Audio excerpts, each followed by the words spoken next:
आपको इस चर्चा में शामिल करना चाहेंगे। पहले सोने से शुरुआत कर लेते हैं और अच्छी खासी मुनाफा वसूली है। जियोपॉलिटिकल टेंशंस नहीं है, रेट्स हाई रह सकते हैं, डॉलर में तेजी है, तो सारे के सारे फैक्टर्स जिनसे हम काम कर रहे हैं वो सोने को थोड़ा सा बेरिश बनाते हैं।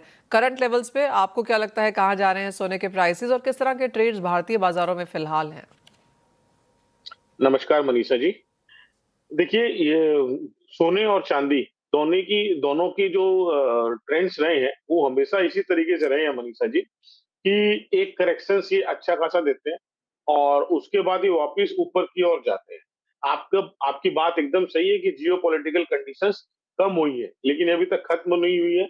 और जिस तरीके से मिस्टर डोनाल्ड ट्रंप के प्रीवियस रिकॉर्ड्स रहे हैं, हम 100% ये मान के नहीं चल सकते कि आज फ्राइडे को जो इनके बीच में एमओयू साइन होना है उसमें से क्या निकल के सामने आएगा। मैं ये नहीं कह रहा हूँ कि गोल्ड और सिल्वर में बहुत ज्यादा तेजी है, बट मैं अभी भी मुझे नहीं लगता है कि बहुत ज्यादा हम मंदी की ओर जाएंगे। अभी भी देखिए जो फेड के जो स्टैंड रहे हैं उस स्टैंड से ये क्लियर हो रहा है कि वो रेट्स को ऊपर ही रखने के में ज्यादा इच्छुक है, जो सोने पे एक दबाव बनाएगा। अगर जियोपॉलिटिकल कंडीशंस खत्म होती है तो इन्फ्लेशन बढ़ने के जो आसार है वो थोड़े कम होंगे। तो कुछ मिले जुले असर जो है वो जरूर सोने पे दबाव बना रहे हैं। बट मुझे लगता है कि एक लेवल्स के आसपास आने के बाद ज्यादा मुझे करेक्शंस लग नहीं रहे हैं गोल्ड में। मुझे लग रहा है 4,000 के ऊपर जब तक गोल्ड है तब तक ये करेक्ट मोड पर ही है। इसमें एक चीज और जोड़ना चाहूंगा। देखिए हमें पूरे विश्व में जो डिमांड है ना उस डिमांड से भी हमें मिले जुले संकेत मिल रहे हैं।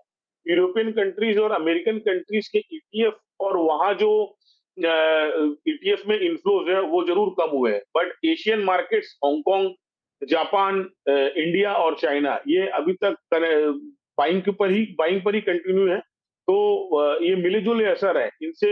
एक सार निकल जाना या समरी इनका निकल जाना ये जी। थोड़ा सा डिफिकल्ट है। हमें समय का इंतजार करके ही आगे के मूव की तरफ बढ़ना चाहिए। तो Deepak ji, as of now Indian markets में किस तरह के ट्रेंड्स हैं? क्योंकि अधिक मास था तब लोग नहीं खरीदते हैं, लेकिन अब शादियों का सीजन धीरे धीरे निकलने लगेगा, ऑस्पिशियस पीरियड शुरू हो जाएगा।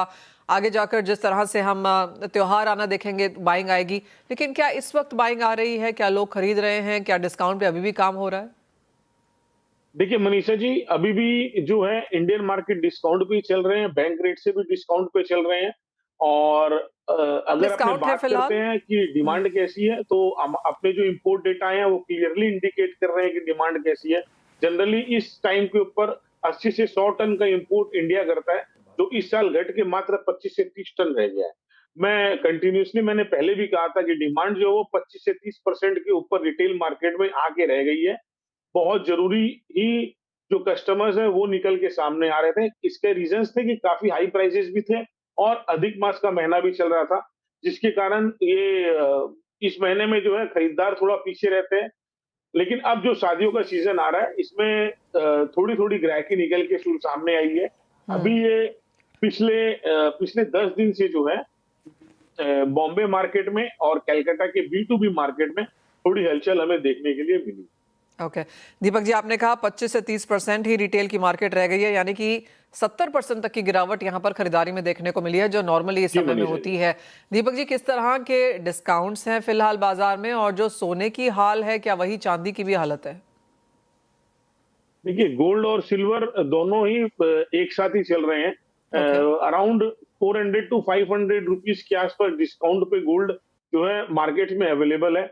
ये कंडीशन तब है मनीषा जी जब जो मेक इन इंडिया और के तहत या जो समझ लीजिए आप अ, जो इम्पोर्टर्स हैं, अदर नॉमिनेटेड एजेंसीज हैं, उनके लाइसेंस मार्च के बाद अभी तक रिन्यू नहीं किए गए हैं।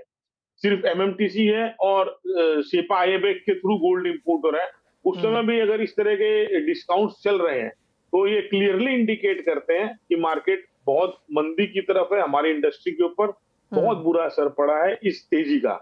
मैं ये हम्म। कह सकता हूं कि एक जो कहावत है कि सिर का वजन जो है वो पैर पे भारी पड़ता है, तो ये जो गोल्ड के रेट्स हुए हैं ये हमारे लिए भारी पड़ रहे हैं, ऑलराइट। जिसके कारण ग्राहकी पूरी तरह इम्पैक्ट हो रही है।